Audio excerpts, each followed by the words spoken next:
irmã Madires, a paz Sandra. Paz, paz, paz. Paz para todos. A paz tia, a pastora Eliana. Tudo bem? Como vai? Paz Senhor, sejam bem-vindos.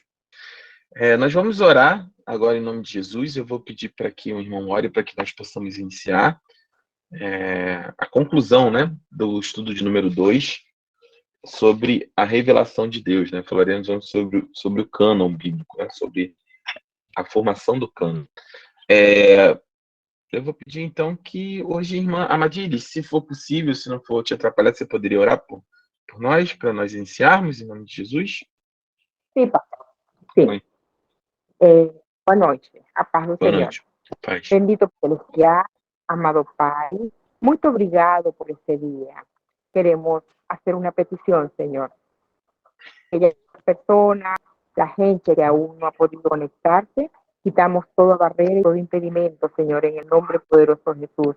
Y todo aquello que trae una distracción, en el nombre poderoso de Jesucristo, lo atamos y lo lanzamos al fondo de la vida. Y que en cada una de las personas que se conecte haya el querer y el hacer. Que seamos como María, no como Marta. Que nos dediquemos solamente a escuchar la clase en el nombre poderoso de Jesús. Abre nuestro entendimiento e ilumina y da más sabiduría al pastor o a los pastores que vayan a intervenir. En el nombre de Cristo Jesús, muy obrigado, Deus. Amém. Amém. Amém. Amém, meus irmãos. Hoje nós estamos iniciando aqui o estudo de número 2, né? Na sua última parte, para quem estiver com a apostila, estamos na página 10, item 2.6, cânon, tá? Sobre o cânon bíblico, nós vamos começar hoje. É muito importante para todos nós termos um entendimento a respeito disso. Mas antes de nós entrarmos efetivamente no estudo daqui em relação a isso, a irmã Nath trouxe uma pergunta sobre... Pode repetir a pergunta, irmã? Só para a gente compartilhar com todos? Amém. Ela está fazendo uma leitura sobre a carta aos Colossenses, né? A igreja que estava em Colosse, e Paulo, no capítulo 2, ele trata um pouco sobre essa questão do legalismo, né? E o legalismo, e a gente estava falando sobre isso, a melhor definição de legalismo é, talvez seja a regra pela regra, onde é basicamente o que Jesus ele confrontou durante todo o seu ministério ao povo de Israel, né? Ao longo de muitos anos, eles se tornaram legalistas, né? Principalmente o alto clero, né? Os grandes sacerdotes, né? Os grandes doutores da lei, como os fariseus, eles se tornaram a regra pela regra, né? Simplesmente perderam a essência da lei, a essência da lei dada por Deus a Moisés e da sua palavra, e simplesmente a regra se sobressaía em relação ao espírito da lei, né? E é isso que Paulo trata e ataca diretamente sobre isso. Durante o ministério de Paulo, principalmente nos primeiros séculos ali da igreja, nos primeiros anos da igreja, após a morte de Jesus, né, derramado do Espírito Santo de Atos 2, a igreja começa a crescer e nós precisamos entender que essa igreja ela era formada basicamente por judeus, amém? Por judeus convertidos, judeus que receberam a Jesus como Senhor e Salvador. E logo em seguida, um pouco mais à frente, há uma questão com a conversão de Paulo. Paulo é um apóstolo chamado a um público diferente daqueles que até então a igreja estava se formando, que era basicamente de judeus. Paulo é chamado aos não-judeus ou gentios, né? Aqueles que não eram judeus. E com a chegada desses gentios, começou uma grande discussão no primeiro século na igreja a respeito da observação das tradições judaicas pelos gentios, do legalismo que os judeus carregavam aplicado à vida dos gentios. Então, você vai ver durante vários momentos, por exemplo, questões sobre circuncisão. Os gentios precisariam ou não se circuncidar. E aí Paulo vai tratar, por exemplo, sobre a circuncisão no coração, se não me engano, no livro de Colossenses. Ele vai tratar, por exemplo, sobre a questão de guardar as festas, né? De guardar as festas judaicas. E sobre uma série de fatores, e nesse capítulo 2 de Colossenses, basicamente, ele trata sobre isso. Ele fala, olha, O legalismo, ele não muda em nada, porque ele vai dizer assim, olha, você não pode tocar, você não pode comer, você não pode fazer. Só que essas coisas em si só, elas não têm fim, ela não tem proveito nenhum, porque ela não é capaz de frear aquilo que é mais importante, que é a sua vocação, a sua inclinação carnal. Você vai pecar, independente de dizer que não toque, não faça, não aconteça. Se você for guiado somente pelo não toque e entender, por exemplo, que o porquê de não tocar, né? O que Paulo tenta trazer ali é mais ou menos o seguinte: não adianta eu falar para você, por exemplo, não peque, por exemplo, olha, não adultere. Somente o fato de mandar não adulterar não é suficiente se você não entende quais são as implicações desse ato. Se você não entende no seu íntimo que antes e primeiro de mais nada, que todo pecado existe uma consequência imediata, que é no seu relacionamento com Deus. Então, se você não ama Deus, se você não tem entendimento do que quanto vale o seu relacionamento com Ele, nenhuma lei vai fazer diferença. Se você não entende o impacto dos seus atos, não vai fazer diferença. Porque se fizesse diferença, Jesus não precisava ter vindo, a lei tinha sido cumprida e era suficiente para gerar salvação, o que não foi verdade, né? O Antigo Testamento nos mostra o tempo todo que a lei foi incapaz de gerar salvação. E é isso que está tratando em Colossenses, tá bom? Então, esse é o espírito do legalismo. E aí, só para dar um exemplo para todos os irmãos ficarem na mesma página, você vai ver, por exemplo, quando você lê os evangelhos, Jesus questionando o tempo todo e sendo questionado, por exemplo, quando ele cura pessoas, né? Quando ele cura o cego, né? No tanque de Siloé, ele todo tempo ele é questionado o seguinte: olha, mas esse homem está curando no sábado e não pode curar no sábado. Certo. E aí Jesus confronta isso o tempo todo. Como assim não pode curar no sábado? Quer dizer, é mais importante guardar o sábado, a lei pela lei, porque a lei dizia que, tinha que guardar o sábado, então é mais importante guardar o sábado do que a cura. O que é mais importante, né? É o espírito da lei, o espírito que age nele, que é o Espírito Santo de Deus, ou é a lei em si? Então é basicamente isso que a gente está tratando no livro de Colossenses durante boa parte. Mas a irmã Sandra tinha levantado a mão, eu não sei, eu acho que eu vi aqui. E aí. E acho que ela tinha uma pergunta, a irmã Sandra, né? Deixa eu só responder aqui, ó. Diaconisa Valéria, sim, a esposa do Diácono Damião. Seja bem-vinda, Diaconisa Valéria. O presbítero Fabiano está com a Diaconisa Beth. Roberta, né? É que bota Beth, eu se confundo com a Beth. Com a Diaconisa Roberta, seja bem-vindo, tá, meu irmão? Então, eu não sei, a irmã Sandra tinha alguma pergunta a respeito disso? Chegou a levantar a mão? Não, amém, acho que não. Então, vamos aqui entrar na nossa apostila. Quem tiver com a apostila pode ler o item 2.6, por gentileza? 2.6. É página 10, item 2.6.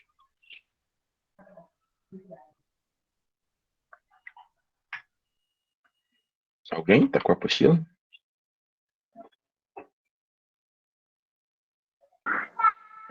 Amén.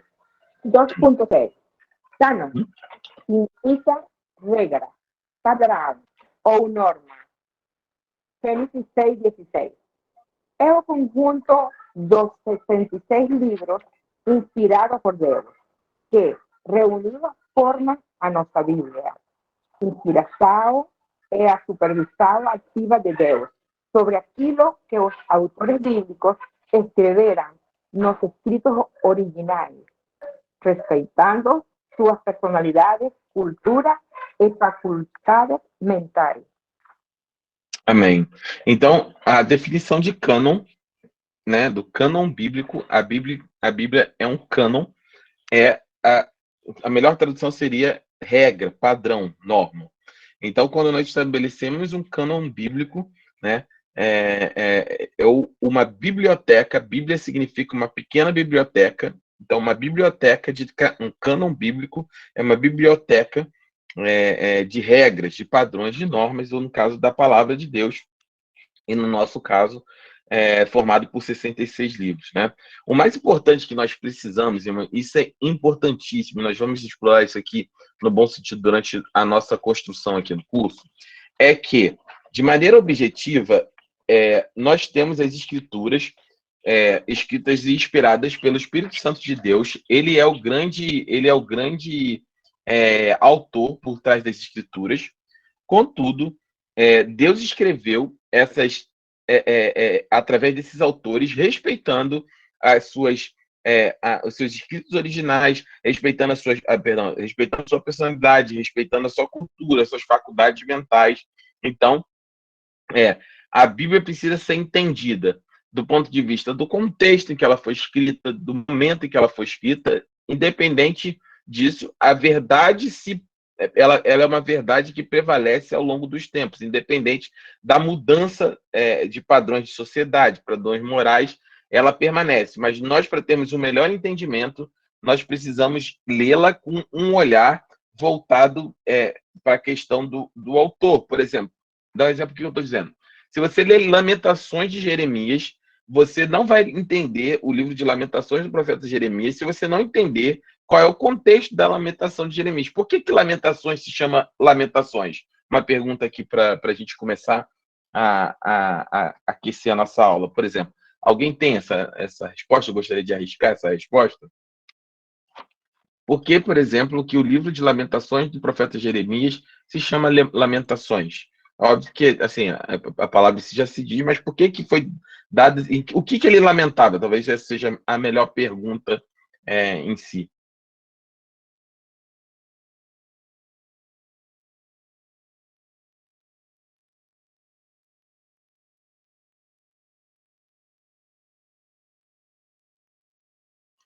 Não? Ninguém vai arriscar? Eu não estou conseguindo abrir a minha apostila. Entendi. Mas não quer arriscar sobre isso? Porque, por exemplo, que o livro de Lamentações... Irmãos, aqui é um espaço livre, tá? Não tem certo, não tem errado. Pastor? Pois não, Helene, pois não. O livro de Lamentações, Jeremias, ele foi um profeta que chamava a atenção do povo para eles se arrependerem. Então, a mensagem dele sempre falava sobre arrependimento e as consequências deles não se arrependerem, né? De continuar no pecado. E por isso, e por sempre levar uma mensagem de se arrepender, de correção, ele era um profeta que não era aceito. Falava assim, você só fala coisa ruim a nosso respeito. Então, ele começou a lamentar e falou, Senhor, eu só tenho mensagem dessa maneira. Por isso que o livro se chama Lamentações. Assim eu entendo. Tá certo? Sim, tá certo, sim. E é justamente... Vamos lá, eu vou desenhar aqui para vocês, para a gente... Por que é importante a gente conhecer a estrutura do cânon bíblico propriamente dito, né? Vou fechar algumas janelas aqui, porque eu estou com bastante janelas abertas. Aqui, pronto. Por que a gente precisa entender a estrutura do cânon, né? Da estrutura da Bíblia? Para que quando a gente tenha essa leitura, a gente possa entender, e aí quando a gente entende, a gente consegue ir de maneira aprofundada naquilo que está sendo tratado. Por exemplo, eu vou dar o exemplo aqui, deixa eu só abrir aqui a telinha de desenho.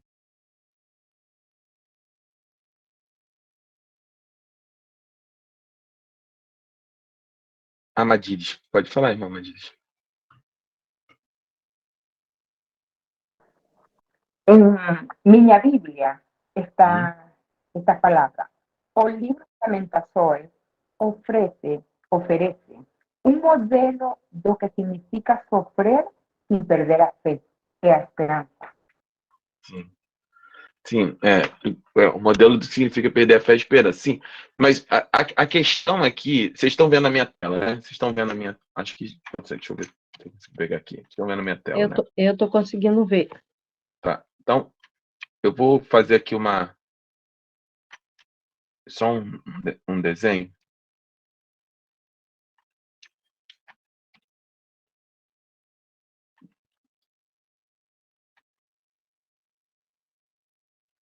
Mais ou menos isso, né? Então, vamos pegar aqui. Lembra que a gente sempre falou sobre isso? Nós precisamos entender o contexto de tudo que nós estamos estudando. Então, aqui a gente tem o livro de Gênesis, certo? Está aqui, gente, livro de Gênesis. Está aqui no começo. Então, em relação a Gênesis, aqui tem a escolha. Aqui a gente vai vir uma série de eventos. vamos ver aqui. Deus escolhe Abraão. Deus escolhe Isaac. Deus escolhe Jacó. Jacó, as 12 tribos. José, né, no Egito. E aí, por exemplo, aqui começa um novo livro. E aqui, por exemplo, começa Números. Então, você tem sempre uma projeção. Vou botar aqui, número. Você começa o livro de Números aqui. Você tem sempre uma projeção nessa linha do tempo. Eu não vou desenhar tudo, obviamente, mas aqui você vai tendo uma série de ações. O povo é liberto do Egito. Aí você tem o livro de Levíticos, o povo recebendo a lei de Deus em Números Levíticos. O povo à beira de Canaã recebendo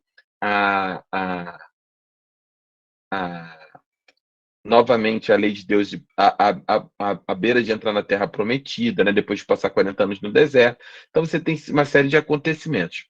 Mas eu queria destacar alguns acontecimentos importantes aqui. Mais ou menos nessa época aqui, e aí você vai ver lá no livro de Samuel, depois primeiro e segundo livro de Samuel, você vai ter aqui a escolha de Saul como rei, certo? Saul como rei. Bem, o povo queria, todos os povos tinham um rei, o povo de Israel também queria um, e eles escolhem Saul como rei. É o rei levantado segundo a vontade do povo. Mais para frente aqui, Saul peca, certo? Mais para frente aqui, nós vamos ter a escolha de quem? De Davi, certo? Deus escolhe o rei Davi. E aí Davi reina sobre Israel. Depois de Davi, Deus dá a Salomão, sucessor de Davi, a chance de construir o templo de Deus. Então aqui é Salomão.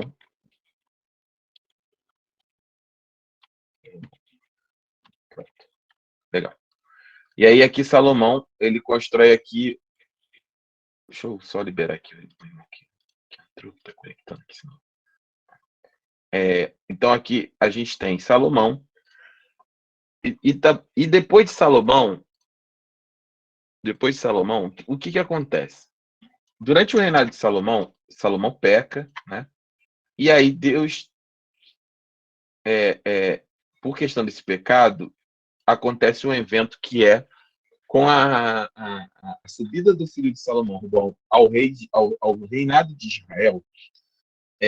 Havia ainda muitos impostos, havia um peso muito grande da época do rei Salomão, igual a gente. Imagina no reinado, em vez de ser presidente, era um rei. E existia naquela época impostos que eram cobrados para manter o reino, para expandir, para suportar o exército, para fazer várias coisas. E havia uma inconformidade, uma insatisfação do povo a respeito dessa estrutura. E aí, o filho de Salomão, ele, em vez de aliviar o povo, ele assumindo alguns conselhos, então se meu pai fez isso, eu vou dobrar essa carga. Resumo, ele faz tudo errado. Quando ele faz essa proposição, Israel, até aqui mais ou menos, nessa altura aqui da história de Israel, né? Aqui eles eram uma tribo, até aqui nessa altura aqui, mais ou menos, né? Daqui até aqui, eles eram, em termos de construção, né? Daqui até aqui eles eram uma família. Uma família. Até aqui mais ou menos, em Gênesis. Até a entrada do final de Gênesis era uma família. Daqui para frente, eles eram um povo. Aqui era uma família. Daqui de Deus faz um povo. E quando eles entram em Canaã, porque qual é a diferença de um povo para uma nação? Além das suas leis, é o seu território. Eles eram um povo que não tinha território. E daqui eles se tornam uma nação. Uma nação. Quando eles entram mais ou menos nessa fase aqui da história de Israel, eles se tornam, além de uma nação, eles se tornam um reino. Eles tinham um rei, né, a partir de Saul, que reinava sobre Israel. Isso é um reino. unificado. Todas as tribos respeitavam um único mandante. Até então, essa nação aqui, quando eles eram uma nação, aqui eles respeitavam, cada tribo se autogovernava. Quando Saul sobe ao trono, eles pedem um rei, eles se tornam um reino. E aí todas as 12 tribos passam a responder a esse rei. Todas as 12 tribos passam a responder a esse rei. Quando Salomão morre e o filho de Robão sobe ao trono, o que acontece? Há essa questão e aí eles se dividem. Quando eles se dividem, eles deixam de ser um reino unificado e eles passam a ser aqui 2 reinos. 10 tribos formam o reino do norte e 2 tribos, Judá e Benjamim, 2 tribos, o reino do sul. Certo? Então, essa é a história. Nessa estrutura, tá? A gente tem aqui a construção durante o reinado das tribos, e aí eu vou... Irmãos, está tudo bem até aqui? Dá para acompanhar? Vocês sabem que vocês têm liberdade para falar. Se estiver chato, se não estiver dando para acompanhar, se eu tiver assim... Podem falar, tá bom? Importante a aula aqui ser sempre uma construção de conhecimento, mas que seja agradável, tá? Para todos nós, para que a gente cresça em conhecimento. Então, falar, pastor, assim não tá legal, tá ficando maçante, não estou entendendo muito bem. Pode falar, fiquem à vontade, meus irmãos. Aqui não tem nada de, vamos dizer assim, zero ego. Meu irmão, aqui a gente está para compartilhar de Jesus, da palavra do Senhor, nós crescemos em graça e conhecimento. Então, fiquem à vontade. Se não estiver entendendo, ou se achar que está muito lento, fiquem à vontade para falar, pastor, pode mudar um pouquinho? Eu faço aqui sem nenhum problema.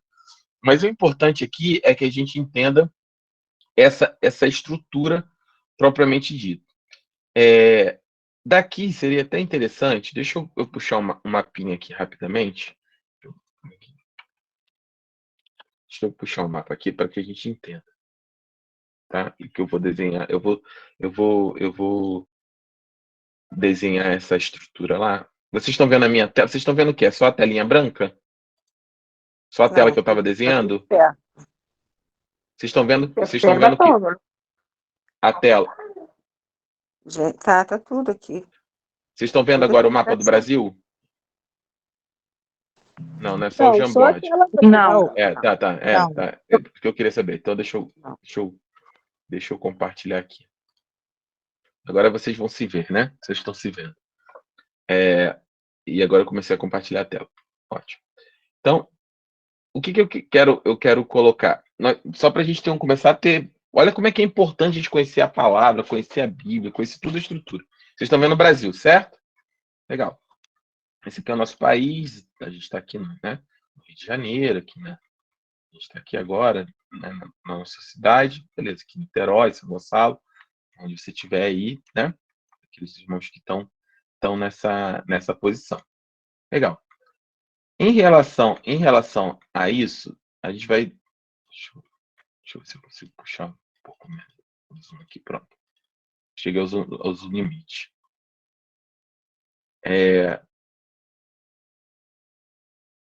Nós estamos falando dessa região. Aqui são as correntes marítimas. Deixa eu afastar mais um pouco. Pronto, agora a gente vai ver o mapa mundi todo. Então, a gente está aqui no Brasil, aqui Estados Unidos, Canadá, que é o mapa mundi, certo? Europa, né? Ásia, legal. Então, a gente está falando de que região na Bíblia? Toda a região bíblica, ela se passou nessa estrutura aqui. Ó. Tem aqui a África, nossa direita. Aqui lembra agora eu vou denunciar a idade de um monte de gente. Quem lembra da Copa da Itália, lembra que passava na Globo? Acho que, sei lá, foi 1990, que tinha uma botinha que chutava até a bola. Então, é porque o mapa da Itália é exatamente igual uma botinha mesmo, tá vendo? Que é a Itália. Aqui a gente tem Espanha, a área daqui. Então, esse aqui é o mar Mediterrâneo, tá bom? Esse é o mar Mediterrâneo. Você tem Itália, você tem Grécia, Turquia, né? Então, o que acontece? Aqui, se nós chegarmos na curvinha aqui, ó, nessa curva aqui, exatamente nessa curva, é onde ocorre toda essa história bíblica, né? Basicamente. Então, o que a gente está falando aqui, nesse ponto? Nessa região aqui, hoje, tá vendo? Seria a região do Egito. Tá vendo? Tem o Cairo aqui, a gente tem o Cairo. Legal. Só para a gente ter uma ideia. Então, eu vou remontar rapidamente aqui uma estrutura para você entender o que a gente está falando. Quando Deus chama Abraão, ainda era Abrão, não era nem Abraão, era Abrão. Ele residia nessa região aqui que hoje é o Iraque, que aqui é onde é Ur dos Caldeus. Por isso que Abraão era de Ur dos Caldeus. Quando Abraão ele segue em direção, ó, sai do meio da tua terra e da tua parentela e vai para o lugar que eu vou te mostrar e tal. Ele ouve o chamado de Deus e ele sai caminhando nessa região aqui da mãozinha aqui, ó. Onde eu estou colocando, nessa região aqui da mãozinha. Esse aqui é um deserto. Tá vendo as correntes aqui térmicas? Esse aqui é um deserto. Na Bíblia, você vai entender isso como o deserto de Padã Arã. Padã Arã era, se não me engano, posso estar errado por uma geração, mas acho que era avô ou bisavô de Abraão. Então ele conhecia. O nome do deserto foi dado pelo nome de Abraão. Eles eram nômades, eles conheciam essa região. E ele vem por aqui por cima e ele vai em direção aqui, ó, a Canaã. Tá vendo? A direção de Canaã. E ele fica aqui nessa direção rodando. Quando vem Abraão, Isaac e Jacó que foi mudado o nome para Israel. As 12 tribos, 12 filhos, formam as 12 tribos de Israel. Legal. Essas 12 tribos, esses 12 filhos, têm fome na terra. José é vendido. Ele é vendido para onde? Para o Egito. Quando ele é vendido para o Egito, ele volta, depois de resolver tudo com os irmãos, eles voltam, pegam o pai dele mais ou menos nessa região e voltam e vivem no Egito. 400 anos depois, né, essa família se tornou um grande povo. Eles saem com aproximadamente 3 milhões de pessoas daqui quando Moisés resgata ele. Eles saem direto para cá? Não. Eles contornam essa terra. Essa terra aqui era dos Moabitas e dos Amonitas. Você lembra de Crônicas 20, né? Quando fala sobre eu até preguei na igreja sobre o rei Josafá, fala sobre, olha, Senhor, lembra, ele faz uma oração assim, ó, lembra, Senhor, eles estão vindo me atacar agora, mas lembra quando o Senhor tirou o seu povo do deserto? Nós não cruzamos com ele para não destruí-los, nós contornamos eles e agora eles se voltam contra. Isso tudo, para você entender o contexto histórico, é importante a gente conhecer a Bíblia. A Bíblia, nós falando sobre o cano, sobre a estrutura da Bíblia, ela não é um todo solto. Quando nós conhecemos de maneira profunda, nós vamos entender os encadeamentos daquilo que está acontecendo. Aí você vai falar assim, aí eles vieram aqui e contornaram. Eles não vieram, eles desceram aqui até essa região aqui, mais ou menos, tá? Esse é o canal de Suez, até essa ponta aqui do canal de Suez. Nessa região aqui é onde Moisés recebe as tábuas da lei, e eles sobem nessa direção aqui, em direção à Terra Prometida. Eles ficaram 40 anos no deserto, redando pela rebeldia, porque se nós traçarmos uma linha reta, né, se nós conseguirmos traçar uma linha reta, eles poderiam ter saído daqui simplesmente nessa direção aqui, tá vendo? Simplesmente nessa direção. Só que eles contornam, se desviam dos Moabitas e dos Amonitas, descem aqui, recebem a lei, e aí chegam até a porta de Canaã, mandam os espias, os 12 espias entram, olham toda a terra, voltam, reportam que 10 espias dizem, olha, a gente vai morrer, tem muitos gigantes, 2 espias não reportam, botam confiança, não, a terra realmente tem gigantes, mas o Senhor nos entregou quem? Josué e Caleb. E aí Deus fala assim, olha, por quanto o povo todo não creu, ninguém acima de 20 anos, com exceção desses 2 espias, Josué e Caleb, entrará na terra. Entrar na terra. Todo mundo abaixo de 20 vai entrar. Acima de 20 não vai entrar. E aí, até que o último dessa geração morra, que quando você termina ali Deuteronômio, o último dessa geração é Moisés a morrer. Ele morre com 120 anos, ele só chega até a porta, sobe, olha através do monte a entrada da terra prometida, mas ele não entra na terra. Eles, ao último, 39 anos depois, morre, e aí eles entram na terra e começam a conquistar toda essa região aqui. Certo? Então, olha como é que a Bíblia, a gente precisa entender o estudo do cano bíblico, seus livros, a forma como eles estão colocando. E eu vou chegar em Jeremias ainda, eu não me perdi lá do que a gente estava falando, não. Eu só estou construindo para que a gente se apaixone. Irmãos, a Bíblia, ela é maravilhosa. A nossa fé, ela é linda, ela é profunda. Nós cremos num Deus vivo, num Deus real, num Deus que estava no controle da história o tempo todo. Nada do que nós lemos na Bíblia é por acaso, por isso que ela é a palavra, ele é a palavra de Deus, a palavra verdadeira.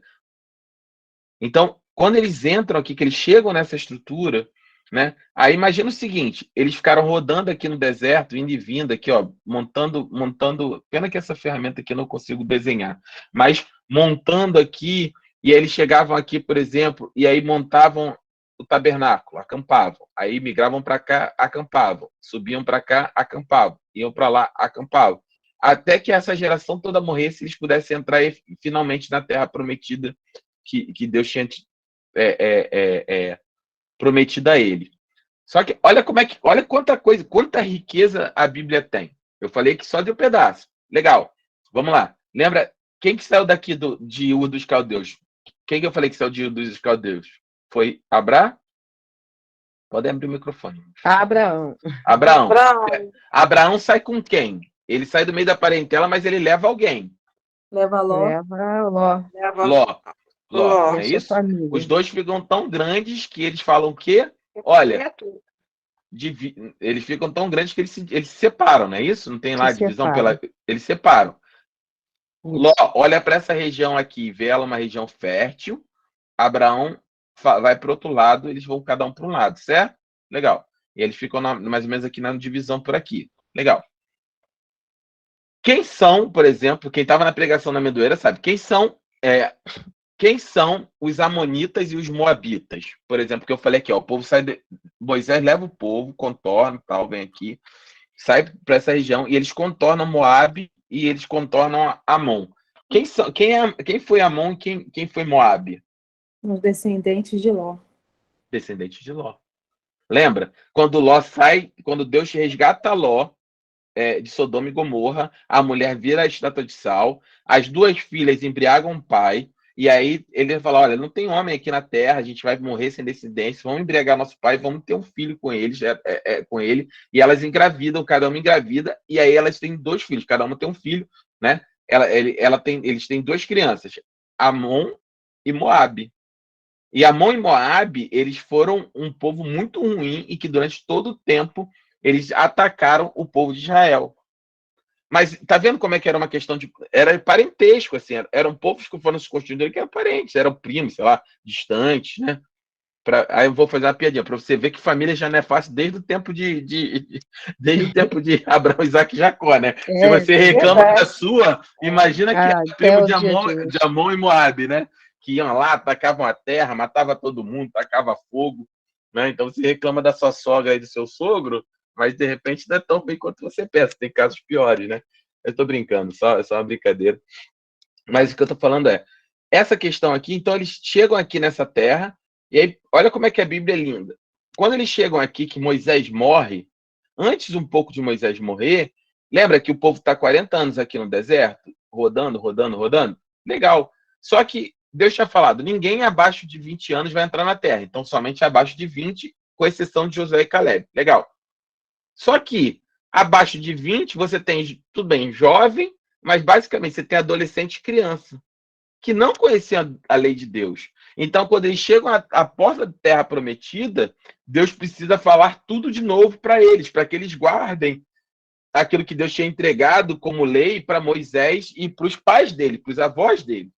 Então, Deus precisa falar novamente, Deus precisa falar tudo de novo para eles. Deus precisa deuteronomai. Deus precisa deuteronomai. Por isso que o último livro de Moisés é Deuteronômio. Deuteronomai, falar novamente, ou segunda lei. Deus precisa reafirmar tudo aquilo que tinha sido entregue aos pais que morreram nesse deserto.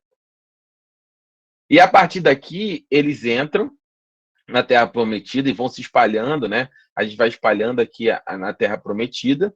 Legal. E aí, vamos lá, cada um vai se estabelecendo. Aqui, ó, se você ver aqui, ó, nessa região aqui, esses dois pequenos laguinhos aqui, né? você vai ter aqui, ó. Deixa eu ver se eu acho aqui. Deixa eu botar aqui, mais ou menos. Ah, tá aqui. E você vai ter aqui o chamado o Rio Jordão, o Mar da Galileia, que a gente tem que mostrar aqui. Esse não é um mapa, deixa eu ver se eu acho ele aqui. O Rio Jordão, o Mar da Galileia, o Mar de Tiberíades. Então, todo o ministério de Jesus, ele vai passar, né, que é o Rio Jordão, ó, essa região aqui é o Rio Jordão, tá? Esse aqui é se não me engano, o Mar da Galileia. E aí, durante todo esse processo do ministério de Jesus, então eles atravessavam para o mar, voltavam pelo mar, cruzavam o Jordão, passavam o Jordão, nessa região aqui. E eles se estabelecem nessa região. Então, aqui mais ou menos era Jerusalém, ainda é, né? A gente está vendo aqui, de aproximar mais aqui, a gente vai ver Jerusalém, tá vendo? E seus povoados. Tá vendo? A região aqui de Jerusalém. Legal. A partir de Israel, perdão. E aí, o que acontece? Quando o povo, e aí voltando lá para o nosso quadrinho, quando o povo ele peca, e o filho de Salomão também peca, eles se dividem. Eles se dividem como? Deixa eu ver se eu acho aqui a tela de volta. Eles se dividem como? O povo, deixa eu só botar aqui que eu vou alternando. Então, eles constroem um reino em todo esse território aqui, né? As 12 tribos, eles alcançam todo esse território aqui. E quando eles se dividem mais ou menos ao meio. Nessa região aqui, eles se dividem, que é justamente isso aqui que nós estamos vendo. Essa divisão aqui, ela se divide. Então, se eu desenhar aqui mais ou menos, né? Aí você tem lá a botinha da Itália, toda essa região aqui. Você tem lá o mar, né? E aqui é a região de Jerusalém, por exemplo. Grosso modo, tá, irmão? Você tem o Rio Jordão, o mar aqui dividindo, beleza. Isso aqui é o reino. Quando Davi, Salomão e Saul, eles reinam sobre uma Jerusalém, sobre um Israel unificado. Quando essa divisão, eles dividem em dois reinos, o reino do norte e o reino do sul. Quando eles dividem no reino do sul, o reino do norte ele é o primeiro a cair. Ele cai aqui para quem? Ele cai 700 a.C., aproximadamente, tá, irmão? Antes de Cristo, para Nabucodonosor. Perdão, para o rei da Síria, para Xerxes. Rei da Síria. O reino do sul, ele vai cair, mais ou menos, tá? Estou arredondando aqui 525, vamos botar 500 anos antes de Cristo, tá? Aqui, sempre maiúsculo. Antes de Cristo, ele cai para quem? Ele cai para Nabucodonosor, ou para Babilônia. Babilônia. Certo? Essa é a estrutura, mais ou menos, que eles caem. Então, aqui, o que nós temos aqui? Alguns profetas começam a pregar para esse povo, e Deus manda alguns profetas para esse povo. Jerusalém fica no Reino do Sul. A capital do Reino do Norte passa a ser Samaria. Olha como é que as coisas vão se ligando. Então, a capital do Reino do Sul, Samaria, do Reino do Norte, Jerusalém.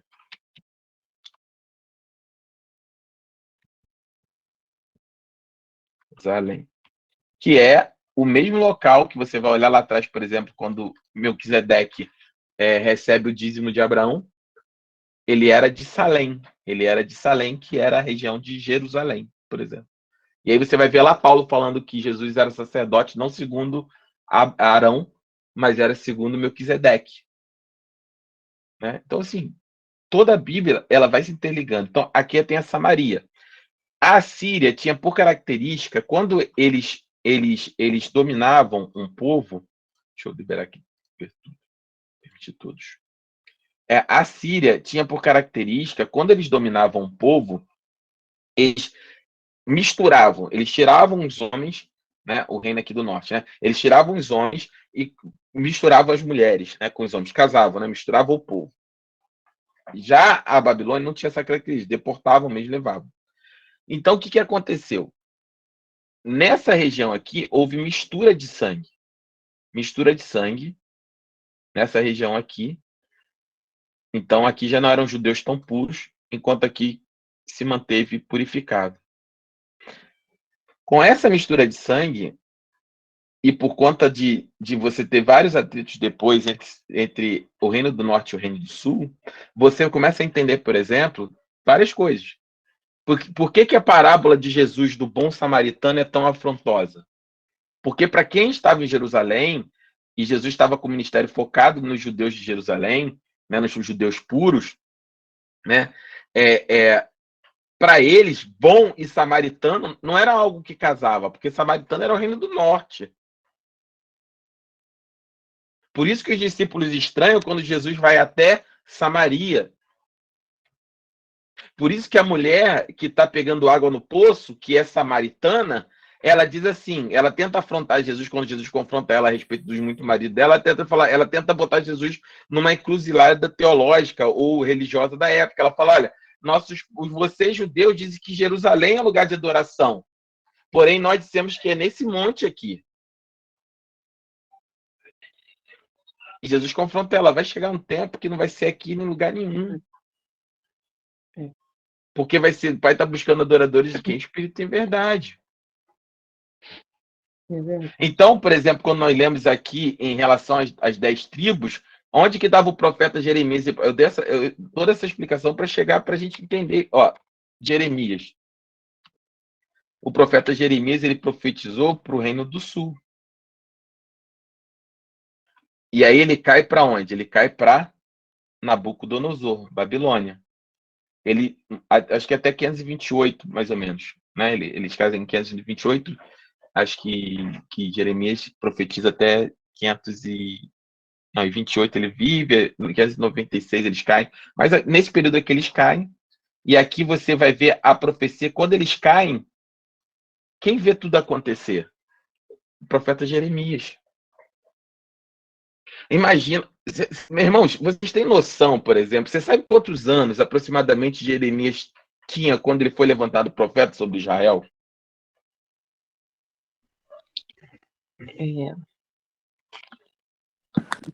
Pode chutar. Uns 13 anos. Era uma 13 anos. 8 anos, né? Não lembro. 14 anos. 14. Quando Jesus fala, quando Deus fala com ele, ele diz, mas Senhor, eu sou uma criança. Olha como é que você entende diferente o texto. Quando ele fala para o Senhor, mas eu sou uma criança. Ele não estava falando uma criança, ele não era um homem da minha idade, estava falando, eu sou uma criancinha, Senhor. Porque tem muito crente que fala isso, né? Para fugir do propósito de Deus, fala, Senhor, eu sou uma criança, sou pequeno, com 40 anos de idade, né? Cheio de barba branca igual a mim. Eu vou ser pastor, mas eu sou uma criança, ainda sou uma criancinha no reino. Conversa fiada. Pega uma frase lá para fugir do que Deus está mandando você fazer, do ministério que o Senhor te deu. Jeremias, quando ele fala isso, ele está falando a verdade. Ele fala, Senhor, eu sou uma criança. E aí Deus fala, mas eu vou te dar autoridade, que tudo que você profetizar. E aí Deus levanta um menino de 14 anos para profetizar, irmãos, para profetizar a queda do teu povo.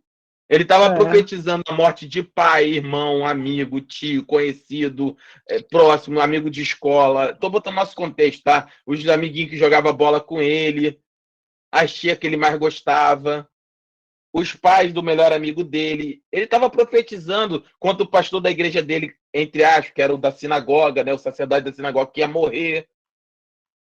Contra a tia da escola dominical, trazendo nosso contexto, só para a gente entender o tamanho do drama. Contra a tia da escola dominical que dava aula para ele todo domingo, que ia ser assassinada, que ia ser estuprada. Contra a destruição do templo do Senhor. Imagina se a gente começasse a se levantar agora a destruição da nossa igreja. É muito forte. E aí, ele era conhecido como profeta chorão, porque ele profetizava e ele sabia que não ia. E aí, quando começa a falar isso... Tanto. Exatamente. Imagina quando você começa a fazer isso, aí, além disso, olha ele não pôde casar. Ele queria ser um homem normal, ele queria ter filhos, ele queria ser próspero, não pôde casar. Aí os melhores amigos dele, provavelmente da época, espancavam ele, os irmãos da igreja dele batiam nele, prendiam ele, cuspiam nele. Então, irmãos, a gente tem que entender, a gente precisa entender a Bíblia como a palavra do Senhor, ela é muito rica. E aí, por isso, aí você, olha como é que você vai olhar diferente para Lamentações de Jeremias. Quando você for ler o livro de Lamentações de Jeremias, olha como é que você já vai olhar diferente para isso. Porque Lamentações é porque ele estava se lamentando mesmo. Porque ele perdeu tudo. E aí, olha como é que uma coisa se liga à outra. Nessa queda aqui de Jerusalém, aqui é onde surge, por exemplo, o livro de Daniel. Jeremias profetiza a queda que você vê Daniel sendo deportado. Depois de 70 anos, lembra das 70 semanas? Eu não estou nem entrando em questão escatológica aqui, não, tá? Irmão? Escatologia, das 70 semanas de Daniel. Só o texto mesmo. Nas 70 semanas de Daniel, depois Deus vai reestruturar, Deus vai reerguer Jerusalém através de quem? De Esdras e Neemias.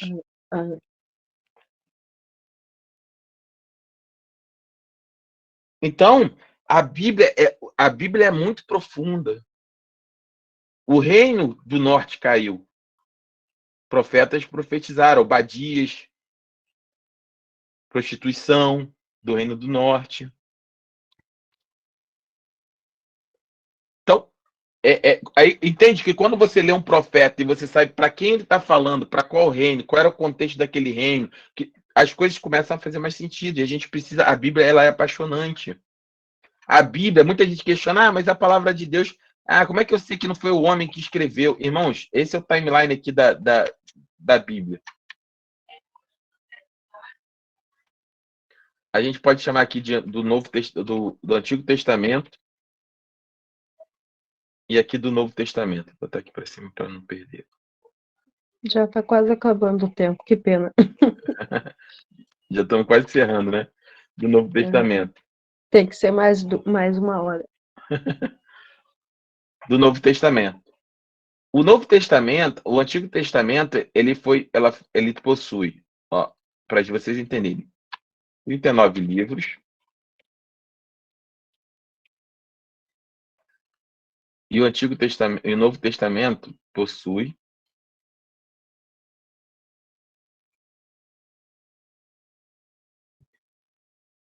27 livros.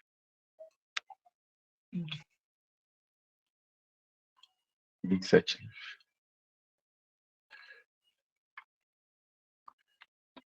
27. Então, um total de 66 livros. Nós temos ao todo na Bíblia. Deixa eu apagar aqui esse mapinha aqui. Que tá muito totalmente. Ele possui ao todo essa quantidade de livros. Tá? Então, são 66 livros ao todo. Tá? E foram escritos ao longo, o Antigo Testamento ele foi formado ao longo de 1404 anos, 1406 anos.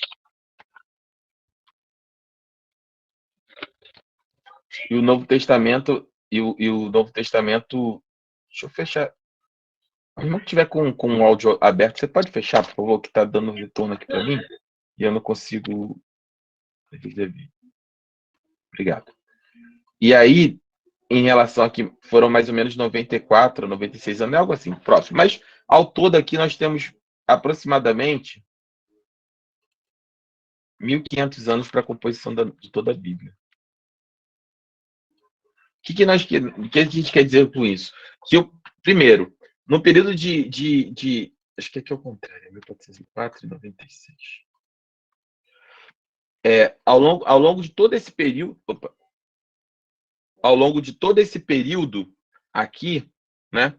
Ao longo de todo esse período bíblico, diversos autores, diversas pessoas escreveram Homens com suas dores, com suas mentalidades, com o seu tempo.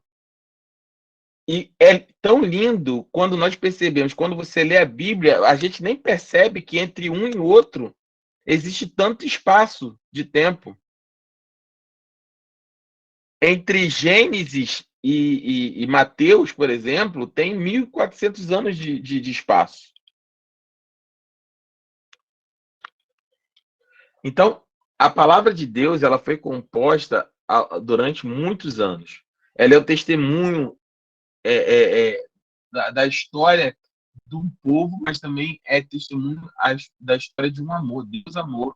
Lembra sempre disso, eu vou falar várias vezes. Deus amou o mundo de tal maneira que deu seu Filho unigênito para que todo aquele que nele crê não pereça, mas tenha vida eterna. E esse amor começou aqui. Começou aqui. Deus começa a traçar um plano da salvação em Gênesis que vai se cumprir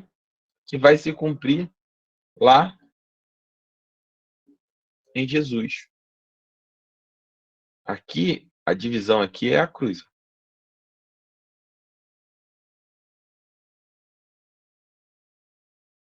De Jesus. Quando o homem cai, Deus começa um plano de salvação que leva 1.400 anos para ser estabelecido. Então, o Antigo Testamento sempre apontando para a morte sacrificial do Cordeiro de Deus que tira o pecado do mundo. E o Novo Testamento sempre apontando a respeito desse sacrifício. O apóstolo Paulo, os apóstolos falando sobre o sacrifício de Jesus. Sacrifício perfeito. Vou até colocar aqui tudo aqui. O sacrifício perfeito de Jesus em relação a tudo que ele realizou através da cruz que foi profetizado sobre ele ao longo de 1.400 anos. Ele era o Messias, o Cordeiro de Deus, que tira o pecado do mundo. Todo esse processo aconteceu ao longo de 1.500 anos. E é impressionante como nós lemos a Bíblia de Gênesis. Se você teve a oportunidade de ler a Bíblia inteira, Gênesis e Apocalipse, apesar de serem homens diferentes, pessoas diferentes, de como isso mexe conosco quando nós percebemos que fica claro que existe uma grande mente, uma grande inspiração por trás disso tudo, que é o próprio Senhor, que é o próprio Espírito Santo de Deus conduzindo e falando através desses homens. Só para nós entendermos mais ou menos como é que isso se constrói, até separei algumas imagens aqui, por exemplo, essa é a ordem cronológica, não a ordem, vamos dizer assim, da composição da Bíblia, porque nós precisamos entender o seguinte: pastor, por que minha Bíblia é Gênesis, Êxodo, Número, Levíticos e Deuteronômio? Porque a Bíblia é uma biblioteca, literalmente. Imagina uma biblioteca como sendo algo parecido com isso, né? Imagina uma estante, né? Com prateleiras. Então a Bíblia ela é arrumada como uma biblioteca. Então você tem aqui o Pentateuco, aqui você vai ter os livros dos poéticos, aqui você vai ter os profetas maiores, e, por exemplo, profetas maiores não são porque eles são profetas mais importantes do que os profetas menores, é só pelo tamanho mesmo, o tamanho do livro, né? O tamanho da escritura em si. Você vai ter os livros, os salmos, né? Os livros poéticos. Então, essa é a estrutura. Mas a Bíblia, se nós montarmos numa ordem cronológica, por exemplo, Gênesis e Jó acontecem mais ou menos na mesma época. Gênesis relata fatos mais ou menos da época de Jó. Êxodo e Levítico no mesmo tempo. Números e Deuteronômios no mesmo tempo. A Josué, Juízes, deixa eu aumentar aqui um pouquinho para vocês. Josué, Juízes, né? Nesse mesmo tempo. Então, Josué e Juízes aqui no mesmo tempo. 1º e 2 Samuel em paralelo com Crônicas, por exemplo, 2 Crônicas, né? Os livros de Reis. E aí, nesse meio tempo aqui, por exemplo, Salmos está sendo escrito junto com 2 Samuel e Crônicas, que conta a história de Davi. Davi está escrevendo Salmos. Aqui, mais ou menos, entre 2 Samuel e 1 Reis, está vindo Provérbios, com Salomão, Eclesiastes. Aí a divisão da tribo, está vendo? É contada aqui em 1 Reis, 2 Crônicas. Aqui, Jeremias já está escrevendo suas lamentações. Os profetas já começam a atuar, está vendo? No norte, quem falou? Somente Amós e Oséias. No sul, Joel, Miqueias, Isaías, Sofonias, Abacuque, Jeremias. Os outros profetas, Jonas, Naum, Obadias, as nações estrangeiras. Daniel e Ezequiel tratam sobre o período do cativeiro, os 70 anos de exílio. Ageu, Zacarias e Malaquias já é durante a reconstrução de Jerusalém, o retorno do povo, que é reconstruída por Neemias durante o sacerdócio de Esdras. Esther é mais ou menos nessa arte. Então, a Bíblia, ela não está armada de forma cronológica, ela está armada como uma biblioteca, porque ela é um cânon. Ela é um conjunto de regras estabelecido como uma biblioteca, agrupado dessa forma. E aí nós temos aqui, por exemplo, esse aqui maior, uma cronologia do Antigo Testamento. Então, a gente tem aqui, por exemplo, no princípio de Gênesis, o que fala? A queda do homem. Deixa eu pegar aqui. Isso aqui é só para a gente ter uma amostra, tá, irmão? De como é que funciona essa estrutura. Então, aqui a gente tem a queda do homem. Ao mesmo tempo, aqui nessa época, mais ou menos, Enoque e Noé, as promessas de salvação. E aí vai, ó, período de juízes aqui, ó, quem que está acontecendo nessa região aqui. E ao mesmo tempo, ó, Êxodo, Levítico, Números, chamado de Abraão, Êxodo, Egito e Canaã. É importantíssimo como a Bíblia ela é totalmente encadeada. Como ela é linda quando nós começamos a entender justamente essa construção. Nós precisamos e podemos, irmãos, sermos apaixonados pela Bíblia. O Senhor nos deu algo muito lindo e que veio a ser mais afirmado com a Reforma Protestante. Por isso somos protestantes. Que é o direito de cada um de nós termos o conhecimento da palavra, de podermos nos aprofundar no conhecimento de Deus. Nós não dependemos de ninguém, de sacerdote, de nenhum homem. Entre nós e Deus só existe um intermediador, e é Jesus Cristo. Nós não acreditamos que você não precisa, entre aspas, do pastor nesse sentido, para você conhecer a palavra, para você aprofundar na sua fé. O pastor tem essa função. Eu, como pastor, eu sei qual é a minha função. De conduzir o rebanho, de apacentar, de corrigir, de orientar, de aconselhar. Mas não entre você e Deus não tem o pastor. Entre você e Deus só existe você e Deus. Entre você e a palavra de Deus só existe você e a palavra de Deus. E a Bíblia ela é muito linda. Quando nós entendemos a nossa fé, nós vamos aprofundando, entendendo. Por exemplo, para nós concluirmos aqui lá no nosso mapa, voltar lá no nosso mapa. Né? Deixa eu ver se eu retornar lá. Retornando no nosso mapa, por exemplo. Quando nós começamos a entender toda essa estruturação de fé, tudo aquilo que está acontecendo, né? Eu já tive a oportunidade de falar isso aqui em outras aulas, nas aulas anteriores. É lindo. Por exemplo, uma coisa que veio aqui agora. Deus dá uma terra para o povo de Israel. Qual é o nome da terra? A terra de? Canaã. Canaã. Quem foi Canaã?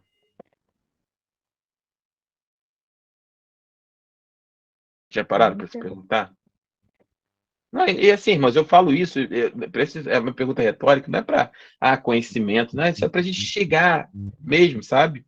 Para que vocês conheçam e se aprofundem em conhecer. Lembra o que aconteceu lá em Gênesis? O povo todo pecou, Deus destruiu a terra através de um. Em Gênesis, Deus destrói a terra através de um Dilúvio. dilúvio. Quem sobra? Somente Noé e sua família. Sua família. Qual era o nome qual era o nome dos filhos de Noé? Cã, Sem e sempre esqueci o outro. Jafé. Cã, Sem e Jafé. É isso? Isso. Né? Vamos lá. O que acontece quando Noé ele desce, né? Ele sai da arca, ele planta uma vinha. Dessa vinha ele colhe a uva. Da uva ele faz vinho. E quando ele toma vinho, o que acontece? Ele fica bêbado e o filho dele Bêbado. Ele fica bêbado e o filho dele, um dos filhos vai lá ver ele nu, o filho vai lá e ri dele. E vai lá, chama os outros irmãos. Dois desses irmãos, sabendo que era uma vergonha para o pai estar nu, cobrem com uma capa os seus ombros e vão de costas até encobrir a nudez do pai. Quem foram os dois filhos que encobriram a nudez do pai? Sem Jafé. Jafé. Quem foi o filho que riu? Jafé. Cã. Qual era o nome do filho de Cã? Não lembro. Canaã. Ah, Quando Noé acorda do pileque, né? Quando Noé acorda lá da bebedeira, que ele sabe do caso, ele vai amaldiçoar Cã. Mas ele amaldiçoa Cã? Você pode olhar na sua Bíblia depois nesse texto. Ele amaldiçoa Cã? Não, ele amaldiçoa o filho dele, amaldiçoa Canaã. Maldito seja Canaã. A vontade dele será para os seus irmãos. E Deus dá a terra de Canaã para Abraão, que é descendente direto de Sem. Por isso o povo judeu é conhecido como povo semita. Sem, na sua linhagem, tem lá um neto que se chama Éber. Éber é bisavô, acho que bisavô, tataravô de Abraão. Éber dá origem aos hebreus. Por isso que o povo é conhecido como semita, como hebreu. O povo semita herda a terra do neto de Noé, que era Canaã.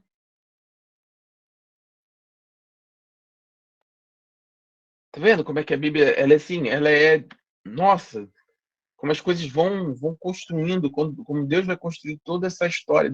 Por isso que Deus não se esquece, irmãos, de nenhuma das suas promessas. Nem as de maldição, como essa, que aconteceu anos depois, como as promessas para a nossa vida. Deus não se esquece, irmão.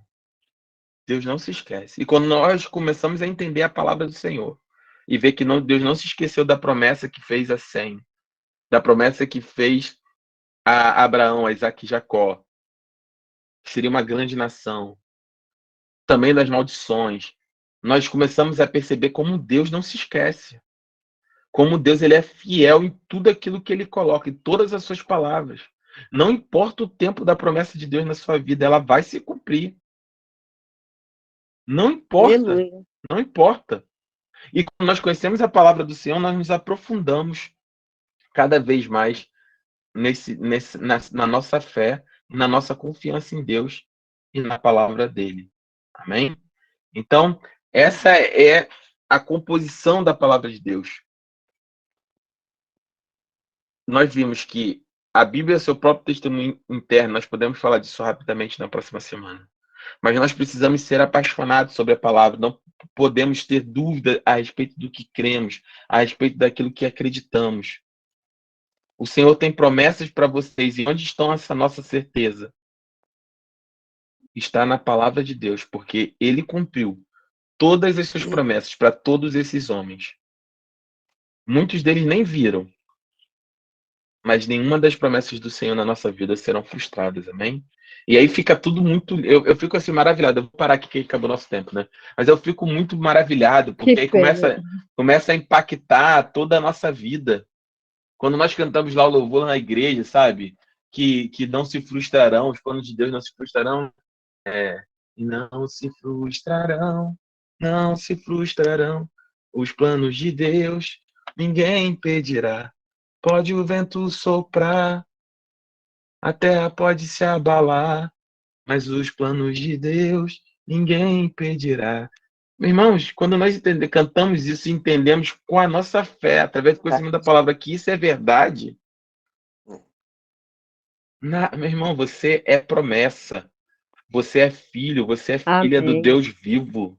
Você é um milagre. A sua vida nunca será comum, porque o seu pai não é comum, porque o seu Deus não é comum. E a Bíblia vai mostrar que muitos servos, como nós, tiveram problemas, tiveram medo. Esses homens tiveram medo, tiveram problemas. Erraram, pecaram, caíram. Talvez seja o seu caso, talvez seja o meu caso hoje. Pecou, errou, caiu. Mas Deus sempre esteve disposto a levantar cada um deles. E Deus vai levantar sempre cada um de nós, se nós confessarmos a eles e confiarmos que, como diz João, ele é fiel e justo para nos perdoar e nos livrar de toda iniquidade. Porque Deus sempre teve um plano, e esse plano era ter cada um de nós, aqueles que confessaram, aqueles que o receberam, que acreditaram na promessa do seu Filho, para vivermos eternamente na Canaã celestial com ele. Em nome de Jesus. Amém? Amém. Amém, meus irmãos. Glória a Deus. Vocês têm alguma dúvida? Vocês querem colocar alguma coisa? Nós podemos encerrar a aula. Sim, pastor. Claro. A paz do Senhor. A paz, meu irmão. Algumas aulas do senhor eu não pude assistir. E essa eu não peguei desde o início. Meu Amém. marido também quer assistir às aulas. Amém. Como é que a Claro. gente faz para como é que a gente faz para ver as aulas que a gente não conseguiu Claro, assistir? eu vou colocar aqui, ó, no cantinho aí, ó. Deixa eu copiar o endereço. Eu vou colocar aqui, não sei se, vê se vai aparecer para você. Irmã. Você tá no grupo de WhatsApp, irmã Elizabeth? Eu tô no grupo de do WhatsApp. Não, foi pelo endereço que o irmão me passou. O irmão Tá, passou tá. para a Então, escola dominical e toda vez eu acesso por ele. tá bom. Do Primeiro, WhatsApp, eu vou, sim, do WhatsApp.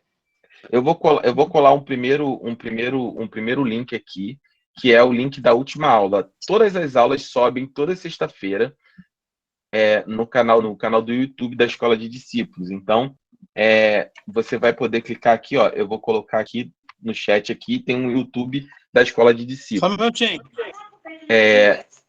Em relação a isso, você vai poder ir lá e assistir todas as aulas. Então, a aula de hoje, segunda-feira, sai sexta-feira agora ao meio-dia. Todas as aulas que nós demos desde o início estão lá nesse canal do YouTube, tá? Paralelo a isso, também eu vou colar aqui também, se você puder colar, você tá no celular, né? Sim. Então, se você clicar nesse segundo link que eu vou colocar aí, é do grupo da Escola de Discípulos, do grupo de WhatsApp. Se você clicar, você vai cair direto dentro dele. Qualquer um que clicar aqui vai cair direto dentro do grupo e você pode ficar lá. Lá nós postamos todas as aulas, todas as semanas. O grupo não é aberto, somente a gente que posta, só para informações mesmo. Então fique tranquilo, não vai carregar celular, não vai subir imagem, não vai tomar memória do seu celular. É só para você mesmo acompanhar os movimentos. Então pode clicar e cair direto lá. E no primeiro link que eu mandei é no canal do YouTube. Inclusive, esse link que eu mandei é da aula da semana passada que nós demos, tá bom? Tá bom, pastor. Então, se seu esposo não pastor. puder assistir. Faz, Priscila, faz. Só um minutinho, desculpa interromper. Eu conheço a irmã Elizabeth. Vou chamar ela lá no Zap, eu ajudo ela. Tá bom. Priscila, pode ser. Tá bom, obrigada. Tá bom. E aí, fiquem à vontade, irmãos, olha, tanto para compartilharem o canal do YouTube, os vídeos, quanto para compartilharem o chat do WhatsApp, para irmão da igreja, seus parentes, familiares de longe, de perto. Irmãos, aqui é para nós conhecermos o Senhor, é gratuito. A base do conselho pastoral aqui, pastor Gilberto, pastor Leandro, eu, pastora Sula, pastora Tatiana, minha esposa, a pastora Renata, tudo aquilo que nós recebemos de graça, nós vamos dar de graça. Deus tem nos dado e nós vamos entregar de graça para os irmãos. Então chame, convide, que se estiver te abençoando, que você possa compartilhar isso. E o canal do YouTube é só para isso mesmo, é para registrar as aulas para quem perdeu, possa tá lá resgatando, né, assistindo novamente também se quiser. Não tem nenhum intuito de crescer, de virar blogueirinho. Não é isso, não é fama, não é crescimento. É só registro para que os irmãos possam sempre voltar nas aulas, possam sempre compartilhar com outras pessoas. Então fiquem à vontade, tá bom? Compartilhem, chamem, convidem as pessoas. Não tem nenhum cunho aqui doutrinário. A ideia aqui não é trazer ninguém para a nossa igreja. Se você estiver sem igreja, seja muito bem-vindo. Nós gostaríamos de pastorear você, de ajudar você na sua caminhada de fé. Mas se você tiver a sua igreja, tiver o seu pastor, fique onde você está, onde Deus plantou, e seja uma bênção. Ajude seu ministério, ajude a sua igreja, cresça, alcance sua comunidade, fale do amor de Deus, que Deus te levante, que Deus te honre, que Deus te use com poder e autoridade. Aqui nós não estamos levantando bandeira denominacional, mas sim o nome de Jesus, amém? Então fique à vontade, amém. Em nome de Jesus. Gratidão, pastor. Amém. Alguém Obrigada, tem mais alguma dúvida? De nada. Tá bom? Se ninguém tiver mais uma dúvida, eu vou pedir para o irmão orar e nós encerramos por hoje. Já são 9h20. Tá bom? Pastor Bem? Lúcio. Oi, quem me chama? Diácono Águida, paz do Senhor, tudo bem? Tudo bem. O senhor falou sobre o Melquisedeque, né? Aham. Melquisedeque, tira uma dúvida, por favor. Melquisedeque, ele foi um rei ou ele era o próprio Jesus Cristo? Não, era chamado rei de Salém, né? A gente só tem essa informação na Bíblia, né? E a palavra, através de Paulo, diz que Jesus era um sacerdote segundo a linhagem dele. Então a gente acredita que foi um homem que não tem muitas informações na Bíblia, mas que Jesus era segundo essa sacerdotário, segundo essa linhagem, né? A gente pode fazer um estudo mais aprofundado sobre Melquisedeque, é vamos dizer assim, um personagem bem, vamos dizer assim, cheio de mistério na Bíblia, né? Mas nesse sentido, mas a gente pode falar sobre isso. E se você quiser, o mais importante de Melquisedeque não era esse nem a história, mas era a revelação do próprio Deus às pessoas durante longo tempo. Leia um livro, anote esse livro, se você quiser ler também, chama Fator Melquisedeque. Ele fala de como Deus se revela ao longo de toda a história para toda a humanidade, de diversas maneiras. É um livro lindo sobre missões, e se você puder ler e quiser, eu recomendo. Fator Melquisedeque. É lindo esse livro, tá bom? Fique na paz. Vamos orar, então. Eu vou pedir para a irmã Elizabeth, ainda está aí? Se você puder orar, irmã, para nós podermos encerrar, em nome de Jesus, seria uma dessas. Se você puder orar para nós encerrarmos a aula. Amém. Amém, pastor. Amém? Senhor, meu Deus, meu Pai, agradeço, Senhor, por ter explicado tudo para a gente, tirado dúvidas, Senhor, que muitas vezes tivemos há tanto tempo. Muito obrigada, Senhor. Abençoe o pastor, dá discernimento, sabedoria a cada aula, para que possa, cada vez mais, Senhor, passar o seu conhecimento para todos nós, para que possamos cada vez mais nos enchermos de Ti, Senhor, para que possamos ajudar outras pessoas a conhecer também o Senhor. Muito obrigada por tudo, Senhor. Oração que eu te faço. Te agradeço em nome do Teu Filho Jesus Cristo. Amém. Amém, amém, meus irmãos. Ó, a pastora Sula colocou aí, ó, quem tiver alguma... A pastora Sula colocou, quem tiver dúvidas, pode nos chamar, estamos à disposição de todos. Chame a pastora Sula, chame os pastores. E até a próxima semana, meus irmãos. Convide, compartilhe, fiquem à vontade, tá bom? Jesus abençoe vocês. Obrigada, até a próxima pastor. semana. Gratidão. Paz. A paz do Senhor a todos. Paz, a paz.